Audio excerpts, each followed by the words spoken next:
Richard Sterling believed that money was the only superpower in New York City.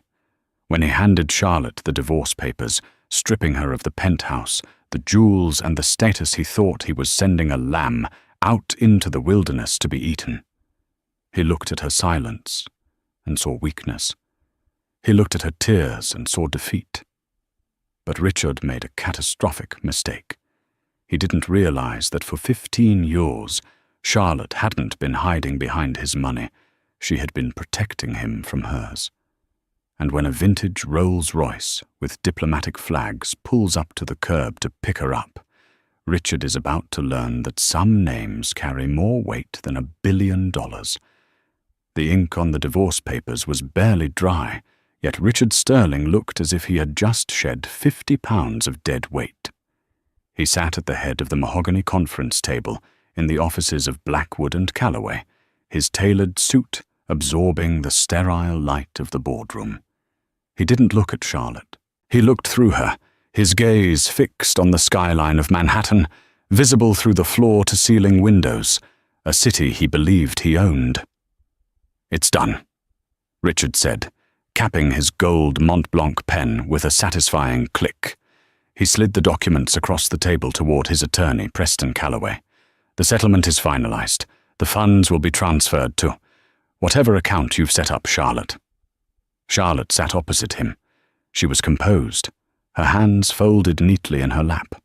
She wore a simple navy dress, one she had bought off the rack at a department store the week prior. The diamonds were gone. The platinum bands were gone. Even the light in her eyes seemed dimmed, a dull grey that Richard mistook for defeat. "Thank you, Richard," she said softly. Her voice lacked the tremble he had expected. He had wanted tears. He had wanted begging. "It's a generous amount, considering," Richard said, finally deigning to look at her. His eyes were cold, the color of frozen steel. 500,000. Enough to start over somewhere. Quiet. Ohio, perhaps? Or maybe you can move back in with your sister in Jersey.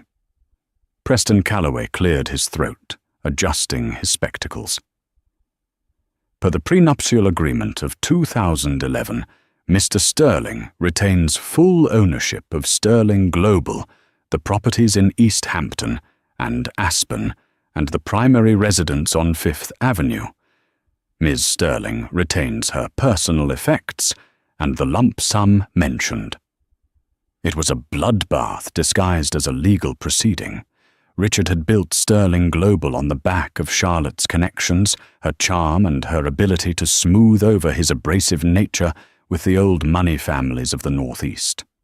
But Richard had convinced himself that he was the sun, and she was merely a satellite.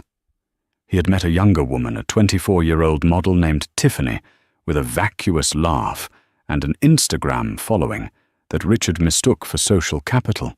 He wanted a clean slate. "I have one request," Charlotte said.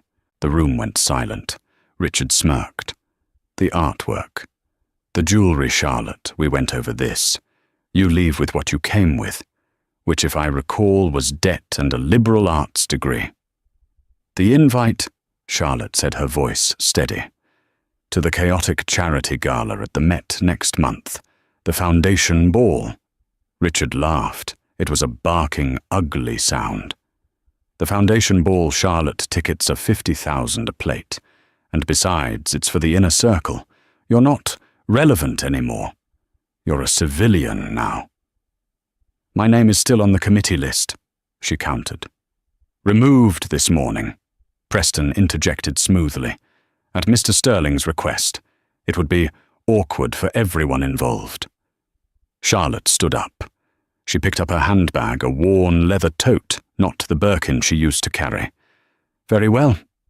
I suppose I'll find my own way." Richard stood as well, buttoning his jacket. He walked around the table and leaned in close to her, smelling of expensive scotch and arrogance. "Charlotte, let me give you some advice. Don't try to claw your way back in. You were a guest in this world. The party is over. Go find a nice accountant in the suburbs and fade away. It's the dignified thing to do." He didn't wait for a response. He turned on his heel and marched out of the room, Preston trailing him like a loyal spaniel. Charlotte stood alone in the boardroom. She walked to the window and looked down at the streets below. Richard thought he had stripped her of her armor. He thought the money was the shield. He didn't realize that the money was actually the leash, and he had just cut her loose. She reached into her tote bag and pulled out a small, antiquated flip phone, a burner she had kept hidden in the lining of her jewelry box for 6 years. She dialed a number from memory. It rang once. "It's done," she said. A deep, gravelly voice answered on the other end. "Did he sign the waiver on the holding company?" "He signed everything," Charlotte whispered. "He was so desperate to get rid of me, he didn't even read the addendum on page 42. "Then he is dead, and he doesn't even know it," the voice said. "The car will be waiting." Charlotte snapped the phone shut. She didn't smile. Smiling was for the victors, and the war wasn't over yet. This was just the opening shot. She left the building, walking past the receptionist, who used to bring her coffee and now refused to make eye contact. She stepped out into the cold November wind of New York City. She hailed a yellow cab, no longer having access to the company driver. As she sat in the back of the cab smelling of stale smoke and pine air freshener, she watched a black SUV speed past with tinted windows. She knew it was Richard. He was probably on his way to Tiffany to celebrate his freedom. "Enjoy it, Richard," she thought. "Enjoy the silence, because the noise I'm about to make will shatter your windows." 3 weeks later, Charlotte was living in a 4th-floor walk-up in Queens. The paint was peeling, the radiator clanked like a dying engine, and the view was a brick wall. It was a far cry from the 5th Avenue penthouse with its sweeping views of Central Park, but to Charlotte it felt like a command center. She had spent the last 21 days methodically dismantling her old life and preparing the new one. Richard had been right about one thing: the social exile was swift and brutal. Her phone, her real phone, had stopped ringing the day the divorce was finalized. Friends she had hosted for summers in the Hamptons, women she had supported through their own scandals, the wives of senators and bankers, they all went silent. She was a non-entity. In their world, a divorced woman without a fortune was like a contagion. She went to the grocery store in sweatpants. She took the subway. She saw the tabloids at the newsstand. Richard Sterling's new flame inside the billionaire's romantic getaway to St. Bart's. There were photos of Richard and Tiffany on a yacht, her yacht, the one she had picked out the teak flooring for. Tiffany was wearing a diamond necklace that looked suspiciously like the one Richard had claimed was lost during the insurance audit last year. Charlotte bought a carton of milk and a copy of the Financial Times. She didn't buy the tabloid. Back in her apartment, the walls were covered not with art, but with flowcharts, post-it notes, timelines. She wasn't just an ex-wife. Before she was Mrs. Sterling, Charlotte had been Charlotte Vanderbilt, not of the famous line, but of a quiet, disinherited branch that had changed their name to vanish from the public eye. Richard knew she came from good stock, but he thought her family was destitute. He didn't know about the trust. He didn't know about the Grand Duchy connection her grandmother had maintained in Europe. But even more than her lineage, Charlotte had something more dangerous. She had been Richard's confidant for 15 years. She knew where the bodies were buried. Specifically, she knew about Project Chimera. Project Chimera was Richard's flagship initiative, a massive urban development project in London that was leveraged to the hilt. He had bet the entire company on it. And to get the permits, he had bribed 3 city councillors and falsified environmental reports. Charlotte had the original reports. She had kept them in a safety deposit box in Zurich since 2019, just in case. But revealing them now would just look like a bitter ex-wife's revenge. She needed to destroy him publicly, socially, and financially, in a way that left her hands clean. The day of the foundation ball arrived. It was raining in New York, a miserable freezing sleet. Richard would be arriving in a limousine. The press would be there. It was the social event of the season. Charlotte stood in her tiny bathroom, applying lipstick in a shade of red so dark it was almost black. She put on a dress she had retrieved from storage. It wasn't a designer gown from the current season. It was a vintage piece, 1930s, silk velvet midnight blue, with a back that plunged dangerously low. It belonged to her grandmother. It reeked of old power, not new money. She had no ticket. She had no invitation. At 7:00 p.m. her buzzer rang. She walked down the 4 flights of stairs, her heels clicking on the linoleum. When she pushed open the heavy front door of the apartment building, the street was transformed. Parked directly in front of the fire hydrant, ignoring the honking horns of angry delivery trucks, was a car that didn't belong in Queens. It didn't even belong in the 21st century. It was a 1958 Rolls-Royce Silver Cloud Pristine, painted in a two-toned silver and charcoal. The license plate was diplomatic. Standing by the rear passenger door was a man who looked like he had been carved out of granite. He wore a uniform that was not a standard chauffeur's livery. It was military-grade wool, dark grey with a subtle crest embroidered on the lapel, a crest featuring a double-headed eagle. This was Arthur. Arthur was not a hired driver. Arthur was the head of security for the House of Valois-Bourgogne, one of the oldest, most reclusive banking families in Europe. A family that Richard Sterling had been trying to get a meeting with for 10 years. A family that had rejected him every single time. Arthur saw Charlotte. He didn't look at the peeling paint of the building or the trash on the sidewalk. He snapped his heels together and bowed a deep, respectful bow that he would never have offered to a man like Richard. "Madame," Arthur said, his voice cutting through the noise of the street. "The procession is ready." "Thank you, Arthur," Charlotte said. He opened the door for her. The interior was cream leather and walnut wood. It smelled of lavender and old paper. As she slid into the seat, Arthur handed her a thick cream envelope, sealed with red wax. "From the patriarch," Arthur said. Charlotte broke the seal.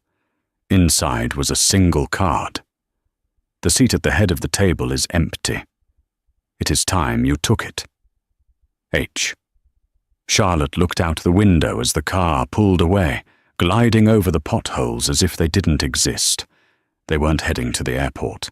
They were heading straight to the Metropolitan Museum of Art.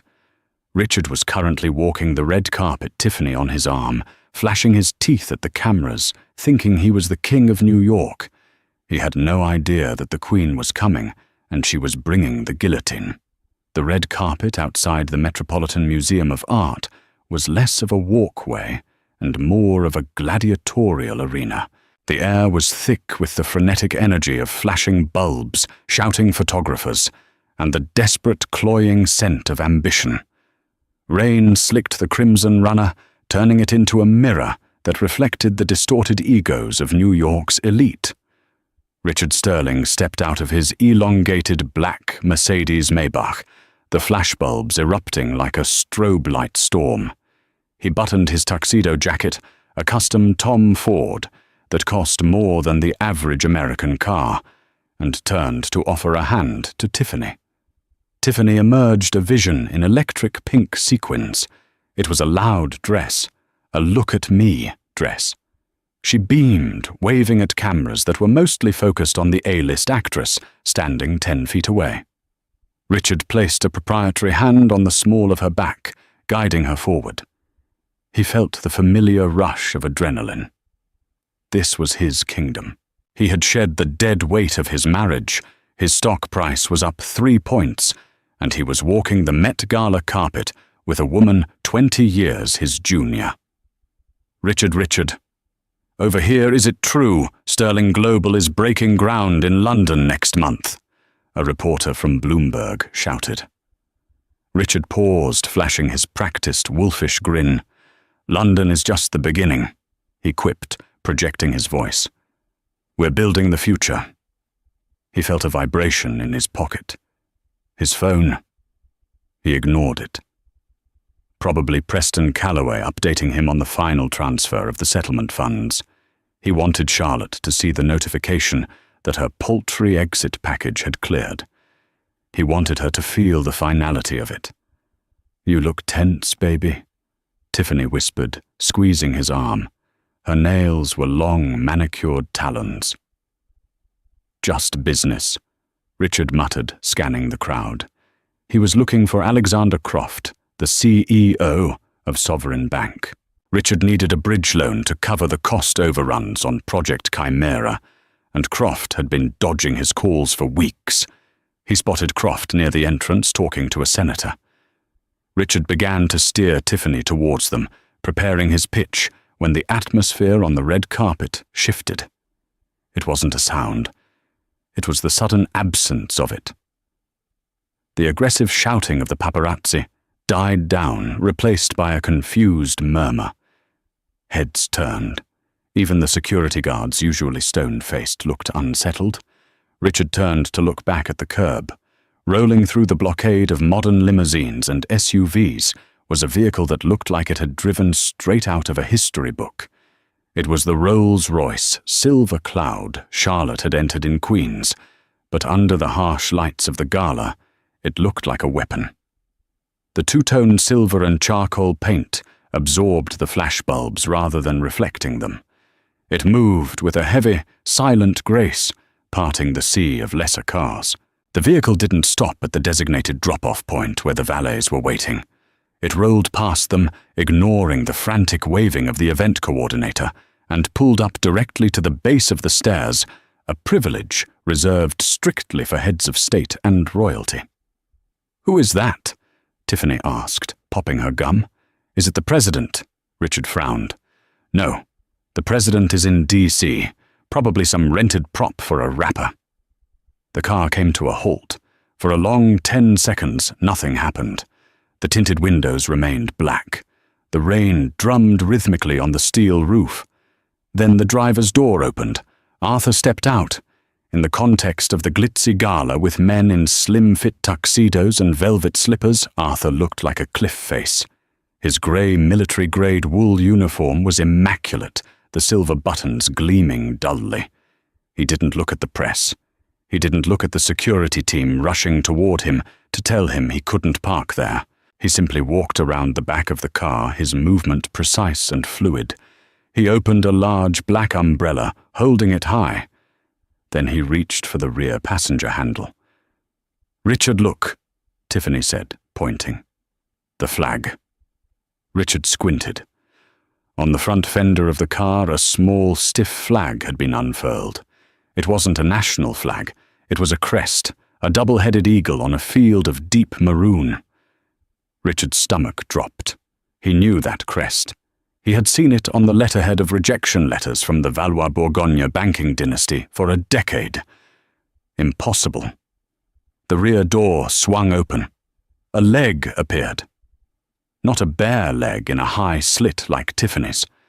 A leg clad in sheer black silk stocking, ending in a black velvet pump with a heel that looked like a dagger. Charlotte Sterling de Charlotte Vanderbilt emerged from the shadows of the car. She stood up, and Arthur instantly positioned the umbrella over her, shielding her from the sleet. The crowd gasped. It was audible. Charlotte was wearing the midnight blue 1930s gown. It draped over her body like liquid metal, modest in the front, with a high neck but devastating in its tailoring. It didn't sparkle with sequins. It absorbed the light, making her skin look like alabaster. Her hair was swept up in a severe, elegant chignon, exposing the long, graceful line of her neck. She wore no necklace, no earrings. Her only accessory was the way she held her head. Is that his ex-wife?" A photographer whispered his voice, caught by a nearby microphone. Richard felt the blood drain from his face. He took a step forward, his instinct to control the situation kicking in. "What is she doing here?" he hissed. "She looks old," Tiffany said, though her voice wavered. She looked at her own neon pink dress and suddenly felt very exposed. Charlotte didn't look at the cameras. She didn't smile or wave. She placed a hand lightly on Arthur's arm. Arthur, the man who looked like he could break a neck with his thumb, leaned in and whispered something to her. She nodded a microscopic movement. The head of the Met's security, a burly man named Henderson, who Richard had tipped $1,000 to earlier that evening, stormed down the stairs. "Ma'am, you can't be here," Henderson barked, though he slowed down as he got closer to Arthur. "This is a private event, invitation only, and this vehicle needs to move immediately." Richard watched a cruel smirk forming. "Good. Throw her out. Humiliate her." Arthur didn't speak to Henderson. He simply reached into his breast pocket and produced a small, leather-bound wallet. He flipped it open. It wasn't a ticket. It was a badge. Henderson froze. He looked at the badge, then up at Arthur, then at the car. The color washed out of Henderson's face. He stepped back, bowing his head nervously. "My apologies," Henderson stammered, his voice trembling. I didn't realize the envoy was present. Please, go right ahead." Henderson gestured to his team, who immediately formed a human wall, blocking the paparazzi from getting too close to Charlotte, creating a private tunnel for her to walk up the stairs. Richard stood, paralyzed. While what envoy, Charlotte, began to ascend the stairs. As she passed the roped-off area where Richard and Tiffany stood, she slowed. She turned her head, her eyes locking onto Richard's. There was no hate in them, no sadness, just a terrifying glacial indifference. It was the look a human gives to a bug before stepping on it, not out of malice, but because the bug is simply in the way. She didn't speak. She just turned back to the stairs and continued her ascent, the train of her velvet gown gliding over the wet red carpet like oil on water. "Richard!" Tiffany tugged his arm. "Richard, you're hurting me." Richard realized he was gripping her arm hard enough to leave bruises. He let go, his breathing shallow. She rented it. Richard muttered, trying to convince himself. She blew the whole settlement on a rental and an actor to play chauffeur. It's a stunt, a desperate, pathetic stunt. But as he watched the doors of the Met close behind her, he knew it wasn't a stunt. The air had changed. The temperature in the room had dropped. And for the first time in his life, Richard Sterling felt small. Inside the Metropolitan Museum, the Great Hall was transformed into a cavern of soft light and towering floral arrangements. A string quartet played Debussy in the corner, the music floating over the dull roar of gossip and clinking crystal. Richard entered with Tiffany, his composure hastily reassembled. He handed his coat to a check-in attendant and immediately scanned the room. The hierarchy of New York society was physical. The B-listers and social climbers hovered near the bar. The A-listers and politicians held court in the center. But the true power, the old money, the kingmakers usually occupied the upper balcony or the corners observing. Richard steered Tiffany toward the center. He needed to be seen. He needed to dominate the narrative before Charlotte's entrance caused too many whispers. "Get a drink," he told Tiffany, thrusting a glass of champagne into her hand. "And try not to look at your phone." He spotted Alexander Croft again. The banker was standing near the Temple of Dendor exhibit, swirling a scotch. Richard made a beeline for him. "Alexander." Richard boomed, extending a hand. "I've been trying to reach your office. We need to finalize the bridge loan for London. The permits are all cleared." Alexander Croft was a man of 60, with silver hair and eyes that had seen market crashes and recovered from them without blinking. He looked at Richard's outstretched hand, then took a slow sip of his drink. He didn't shake it. "Richard," Croft said coolly. "I'm afraid the London financing is on hold." Richard froze his hand, dropping. "On hold? What do you mean? We have a verbal agreement." "Risk assessment," Croft said vaguely. "New information has come to light regarding the environmental impact reports. The board is nervous." "That's ridiculous," Richard snapped, his voice rising. "Those reports are ironclad." "Are they?" Croft's eyes drifted past Richard's shoulder. "You might want to ask her." Richard turned. Charlotte was standing 20 feet away in front of an ancient Egyptian sandstone relief. She wasn't alone. Surrounding her was a phalanx of people Richard could never get a meeting with. There was the French ambassador. There was Julianne Moore. And there, leaning in close to hear what Charlotte was saying, was the matriarch of the Astor family, a woman who hadn't attended a public event in 5 years. Charlotte held a glass of water, no alcohol. She was speaking, her posture perfect, her hands moving expressively. The group around her was laughing softly, leaning in, drawn to her gravity. She wasn't a pariah. She was the sun. Richard felt a surge of irrational fury. He grabbed Tiffany's hand and marched toward the group, ignoring Tiffany's protest, as her heel caught on the stone floor. "Charlotte!" Richard announced, breaking the circle. The laughter died instantly. The French ambassador looked at Richard with mild annoyance. Charlotte turned slowly. Up close, without the harsh glare of the paparazzi flashes, she looked even more striking. Her skin was luminous, and there was something else, a sharpness to her features that Richard hadn't seen in years. The softness of the corporate wife was gone. "Richard," she said. Her voice was low, melodic, and completely devoid of warmth. "And Tiffany, is it?" Tiffany bristled. "It's Tiffany." "Lovely dress," Charlotte said. "Very spirited." The Astor matriarch stifled a chuckle. "Cut the act, Charlotte." Richard sneered, his voice tight. "Who got you in? Which one of your old charity friends took pity on you?" He looked around the circle, trying to assert dominance. "I hope you all know she's not on the committee anymore. She has no standing here." The silence that followed was excruciating. It wasn't the silence of embarrassment for Charlotte. It was the silence of embarrassment for Richard. The French ambassador took a sip of wine. "Actually, Monsieur Sterling, Madame Vanderbilt, is here as the guest of honor for the European delegation." Richard blinked. "Vanderbilt. Her name is Sterling, and she's not a diplomat. My name," Charlotte interjected softly, "is whatever I choose it to be. And as for my standing," she took a step closer to Richard. She smelled of rain and tuberose. "You spent 15 years thinking you were the one holding the pen, Richard. You thought I was just the paper you wrote your success on.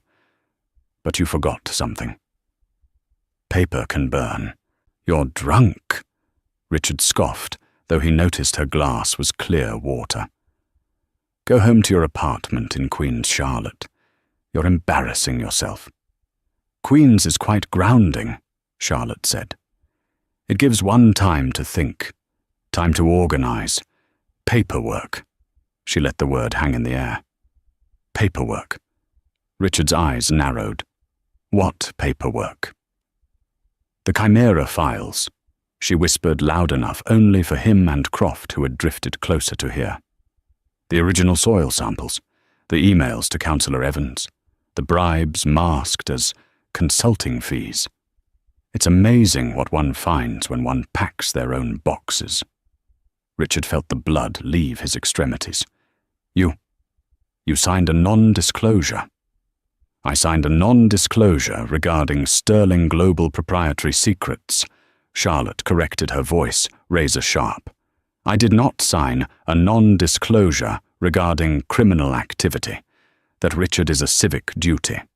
She smiled, then a small, terrifying smile. "But don't worry, I haven't released them to the press." Richard let out a breath he didn't know he was holding. Good. Smart. We can settle this. I can increase the alimony. Charlotte laughed. It was a genuine, dark laugh. Oh, Richard, you still think this is about money. I don't want your money. I haven't given the files to the press because the press is too slow. She gestured toward the entrance of the great hall. I gave them to him. Richard turned, walking through the main doors flanked by Arthur and two other men in suits that cost more than Richard's house, was an elderly man in a wheelchair. He was frail, hooked up to a portable oxygen tank, but his eyes were bright blue and sharp as diamonds. It was Henri Valois, the patriarch of the Valois-Bourgogne banking empire, the man who controlled half the debt in Europe, the man whose bank currently held the mortgage on Richard's skyscrapers. Richard's knees actually buckled. He grabbed a waiter's tray to steady himself. You know, Charlotte said, leaning into Richard's ear, Henry was my grandmother's dearest friend.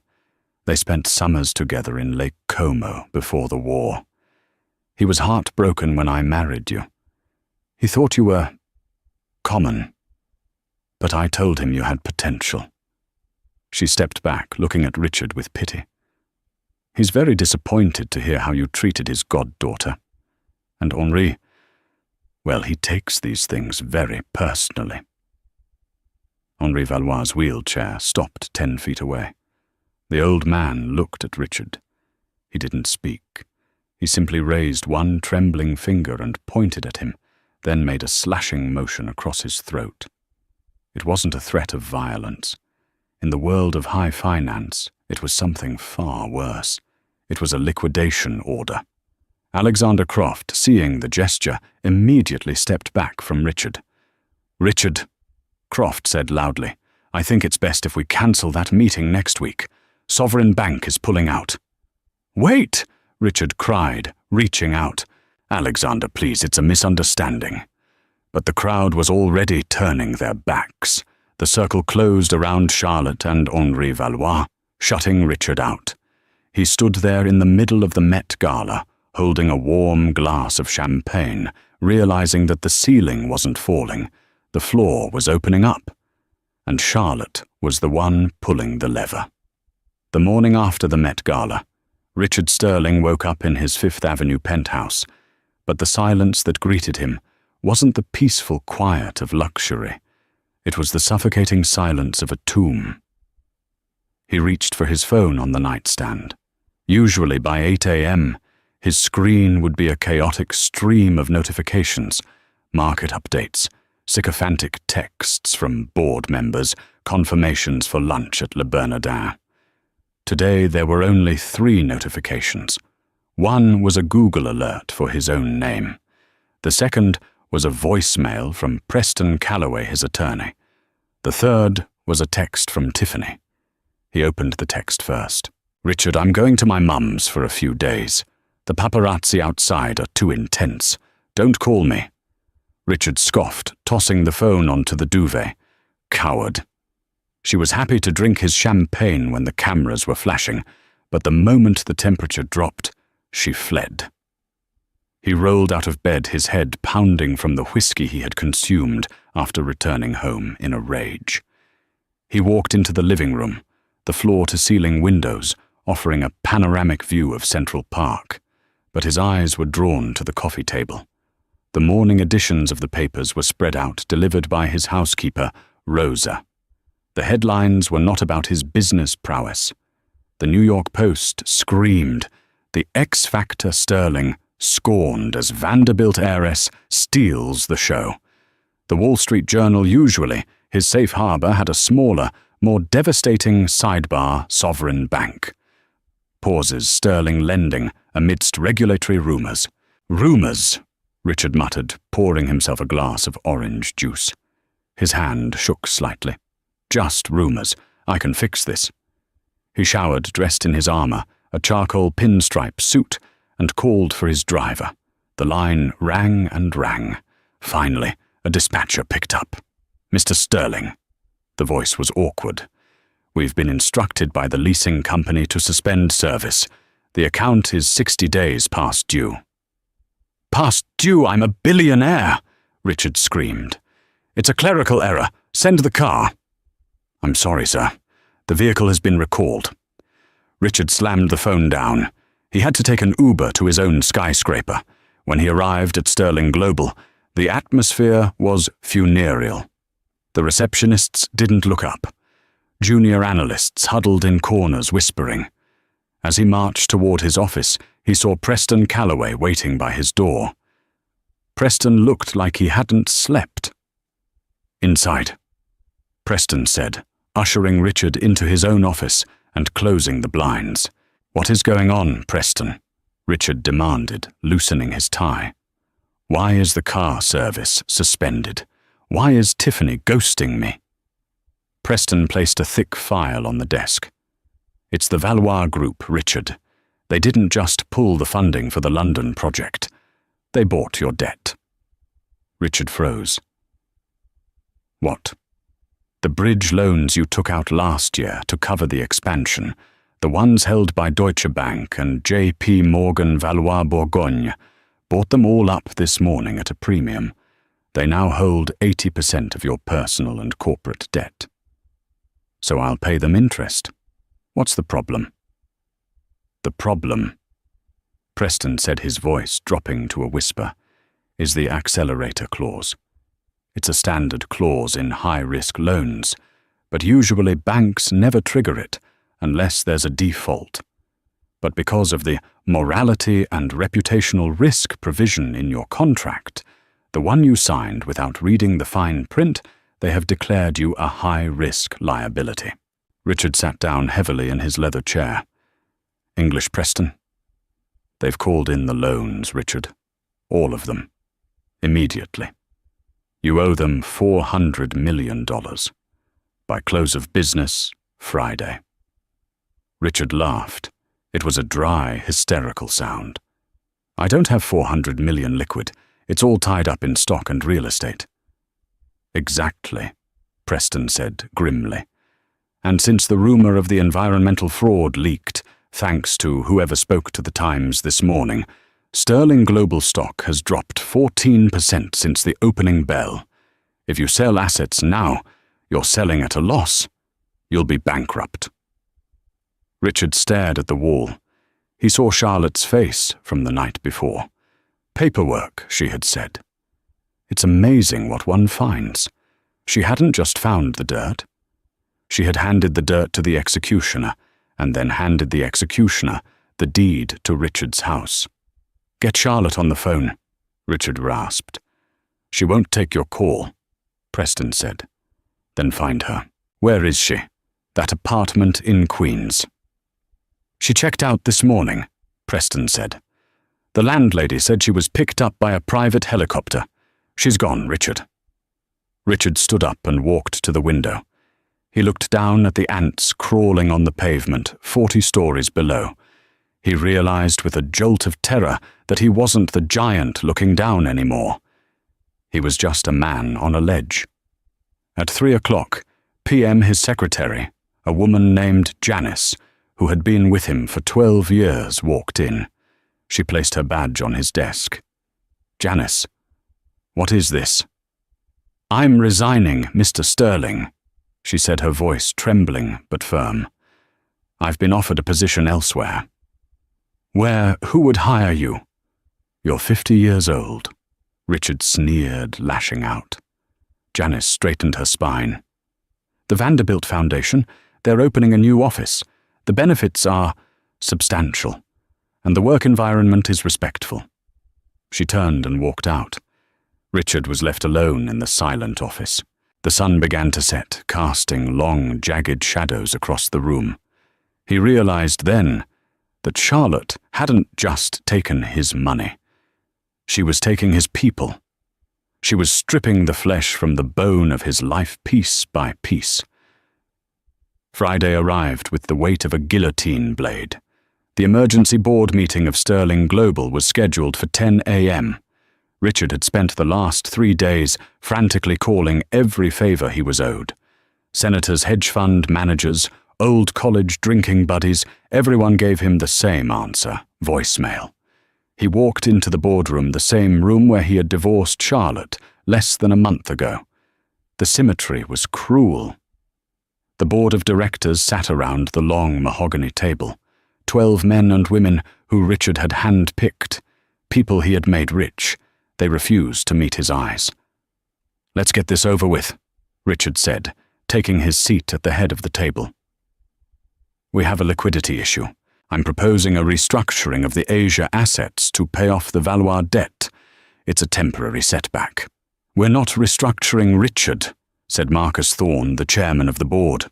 Marcus was Richard's mentor, a man who had taught him everything about ruthless business. "Excuse me," Richard bristled. "We received a tender offer this morning," Marcus said, sliding a document across the table. "A hostile takeover bid. It's an all-cash offer for 51% of the company, plus the assumption of all debt." "We reject it." Richard slammed his hand on the table. "I am the CEO. I founded this company." "Actually," Marcus said quietly, "you own 20% of the voting shares. The other shareholders have already signaled their intent to sell. The stock is in free fall, Richard. This offer is the only thing saving us from Chapter 11 bankruptcy." "Who is the buyer?" Richard demanded. "Is it BlackRock Vanguard?" The double doors at the end of the boardroom opened. The room went silent. Walking in wasn't a team of lawyers. It was just Charlotte. She wore a white suit today, sharp, architectural, immaculate. She didn't look like a vengeful ex-wife. She looked like a CEO. Flanking her was Arthur carrying a briefcase, and Henri Valois' personal attorney, a French shark named Monsieur Renard. "Hello, Richard," Charlotte said pleasantly. She walked to the opposite end of the table, the foot of the table, and stood there.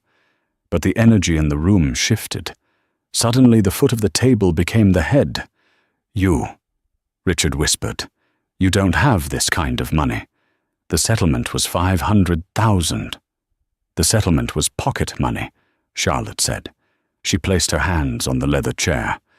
"The buyer is the Grand Duchy Trust of Valois-Bourgogne, acting on behalf of the Vanderbilt estate." She looked around the table at the board members.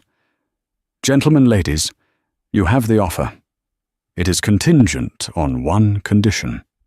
"Anything," Marcus Thorne said quickly. "What is the condition?" Charlotte pointed a manicured finger at Richard. "Immediate resignation of the CEO for cause. No golden parachute, no stock options, no severance." "You can't do that," Richard screamed, standing up. "I built this. This is mine. You built it on fraud," Charlotte said, her voice hardening into steel. She signaled Arthur, who opened the briefcase and placed a stack of files on the table. "These are the Chimera environmental reports, Richard. The real ones. The ones you tried to bury. If I release these to the SEC, the company isn't just bankrupt. It's a crime scene. You go to prison." The board members gasped, reaching for the files. Marcus Thorne flipped through the pages, his face turning pale. "He falsified the toxicity levels," Marcus muttered. "My God, we'd be liable for billions." Charlotte looked at Richard. "The offer stands. You walk away with nothing, and the company survives under new management. Or you fight the files go public, you go to jail, and the company burns to the ground. Your choice." Richard looked at the faces of his friends on the board. He saw no loyalty. He saw only self-preservation. "Vote," Marcus Thorne said hoarsely. "All in favor of accepting the acquisition and demanding Mr. Sterling's resignation." 12 hands went up. Immediate. Unanimous. Richard felt a physical blow to his chest. It was over. 15 years of climbing, scratching, clawing his way to the top, evaporated in 5 minutes.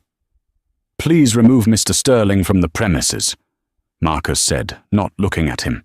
2 security guards, men Richard didn't recognize, likely brought in by the new owners, stepped forward. "I can walk," Richard spat. He grabbed his jacket. He walked toward the door, passing Charlotte. He stopped. He wanted to scream at her, to hit her, to beg her, but all he could do was whisper. "Why?" he asked. "Why destroy me? I gave you a life." Charlotte looked at him, and for the first time her mask slipped. He saw a flicker of the woman who had once loved him. "You didn't give me a life, Richard. You consumed mine," she said softly. "You thought I was a decoration. You forgot that the decoration is often the only thing holding the load-bearing wall together." She leaned in closer. "And just so you know, Tiffany called me 3 days ago. She wanted to know if I needed a witness for the environmental fraud. She traded her testimony for a modeling contract with a French agency owned by the Valois Group." Richard's mouth fell open. She worked for you." "She works for the winner," Charlotte said. "Goodbye, Richard." Richard stumbled out into the hallway. The elevator ride down felt like a descent into hell. When he walked out of the building carrying nothing but his jacket, he expected his car. It wasn't there. He stood on the curb, the wind whipping his hair. It started to rain. He reached into his pocket for his phone to call an Uber, but the screen was black. His company phone had been remotely wiped and deactivated. He looked up at the skyscraper, the glass monolith reflecting the grey sky. He saw the workers already on a ladder, removing the bronze letters of Sterling Global from the facade. A bus pulled up to the curb. It was crowded, smelling of wet wool and exhaustion. Richard Sterling, former billionaire, patted his pockets. He had no cash. He had no cards. He started walking. He didn't know where he was going. He just knew he had to get away from the building that used to be his name. 6 months later, the Manhattan skyline looked exactly the same. Yet for Richard Sterling, it was a foreign country he could no longer enter. The headquarters of what was formerly Sterling Global had undergone a subtle but total transformation. The garish chrome lettering was gone, replaced by tasteful understated bronze plaques reading Vanderbilt and Valois Holdings. The aggressive boiler room culture of the trading floor had been dismantled, replaced by a strategy focused on sustainable growth and ethical investment. The stock price hadn't just recovered, it had doubled. Charlotte sat in the corner office, Richard's old office, but the space was unrecognizable. The heavy, intimidating leather furniture was gone, replaced by cream linen and mid-century modern pieces. The blinds were open, letting the light flood in. She was reviewing the quarterly reports with Marcus Thorne, who had managed to keep his job by the skin of his teeth, and a very grovelling apology. "The London project is back on track," Marcus said, his tone respectful, bordering on reverent. "Properly this time. The Community Council approved the new environmental plan. We're projected to break ground in spring." "Good," Charlotte said, signing the document. Signing. She used a simple ballpoint pen, not a gold Mont Blanc. "And the outreach program fully funded. The Sterling Scholarship has been renamed the Alice Vanderbilt Grant for the Arts." Charlotte smiled. It was a genuine smile, one that reached her eyes. "Thank you, Marcus. That will be all." As Marcus left, Charlotte swiveled her chair to look out the window. She didn't feel triumph in the way she thought she would. She didn't feel the manic high that Richard used to chase. She felt peace. She had reclaimed her name, her history, and her dignity. She had proven that soft power was still power, perhaps the most durable kind. Miles away across the river, in a cramped office park in New Jersey, Richard Sterling adjusted his headset. "I understand your hesitation." "Mr. Henderson," Richard said into the phone, his voice straining to maintain that old, confident boom. "But this is a ground-floor opportunity in commercial solar. The returns are—" Click. The line went dead. Richard stared at the phone screen. "Idiot," he muttered. He sat in a cubicle. Not a corner office. A grey fabric-walled cubicle that smelled of microwaved tuna from the break room. After the collapse of Sterling Global and the SEC investigation that followed, Richard avoided prison only by pleading ignorance and paying a massive fine that wiped out his remaining liquid assets. He was blacklisted from every board in New York. His friends had deleted his number. He was currently working as a senior sales associate for a mid-tier energy firm. He drove a leased Honda Accord. It was lunchtime. Richard walked to the break room and poured himself a cup of lukewarm coffee. The communal TV on the wall was tuned to CNBC. "Turn that up," a younger colleague said, leaning in. "They're interviewing the Woman of the Year." Richard froze. He looked up at the screen. There she was. Charlotte. She was sitting on a stage wearing a structured emerald green suit, looking regal. The chyron beneath her read, Charlotte Vanderbilt. COO Vanderbilt and Valois. The interviewer asked, "Ms. Vanderbilt, your turnaround of the company has been nothing short of miraculous. You took a firm drowning in debt and scandal and made it a market leader. What was your secret?" Charlotte looked directly into the camera. For a second, Richard felt like she was looking right through the TV screen into his soul. "I learned that value isn't just about the bottom line," Charlotte said smoothly. "My predecessor. He believed that you could build a legacy on transactions. He thought people were disposable assets. But I believe that relationships are the only true currency. When you lose your integrity, you are already bankrupt no matter what the bank account says." The break room went quiet. "She's sharp," Richard's colleague said, taking a bite of a sandwich. "And hot. I heard her ex-husband was a total psycho who tried to stiff her. Guy lost everything. Imagine fumbling a woman like that." Richard felt the bile rise in his throat. He put his coffee down, his hand trembling. "Yeah," he whispered. "Imagine." He walked out of the office building, needing air. He stood in the parking lot, the wind whipping his tie, a cheap polyester blend he'd bought at an outlet. As he stood there, a car pulled into the lot. It was out of place among the sedans and pickup trucks. It was a vintage Rolls-Royce Silver Cloud, two-tone silver and charcoal. Richard's heart stopped. She's here. Why would she be here? He straightened his jacket, a desperate hope flaring in his chest. Maybe she missed him. Maybe she realized she needed his killer instinct. Maybe she was here to offer him a consulting gig, a way back in. The car stopped. The driver's door opened. Arthur stepped out. He looked exactly the same granite-faced, immaculate uniform. He walked toward the building entrance carrying a small envelope. Richard stepped into his path. "Arthur!" He called out, his voice cracking. Arthur stopped. He looked at Richard. There was no recognition in his eyes, no respect. He looked at Richard the way one looks at a traffic cone. "Mr. Sterling," Arthur said flatly.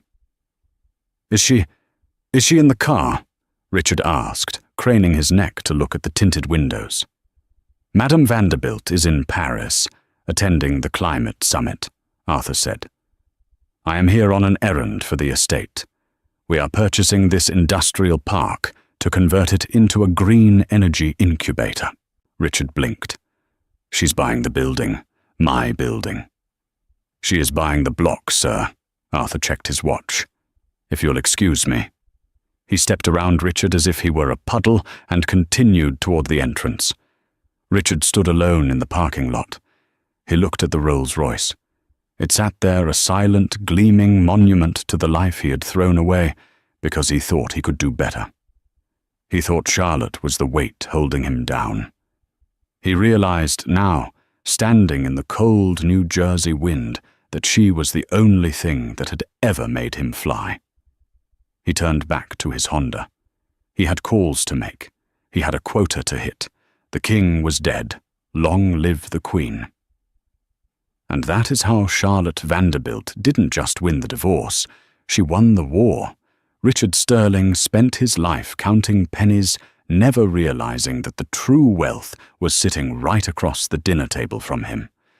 He treated people like stepping stones, and in the end, he tripped on his own ego. It's a powerful reminder that in the game of life, the person who holds the loudest microphone isn't always the one with the most power. Sometimes the most dangerous person in the room is the one who sits quietly, takes notes, and waits for the perfect moment to open the door. What do you think? Did Richard deserve to lose everything, or was Charlotte's revenge too harsh? I want to hear your opinion in the comments below. I read every single one.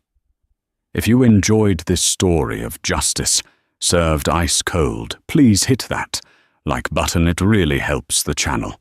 And don't forget to subscribe and ring the bell so you never miss a story. We have a crazy tale coming up next week about a runaway bride and a billionaire's secret will, so stay tuned. Thanks for watching.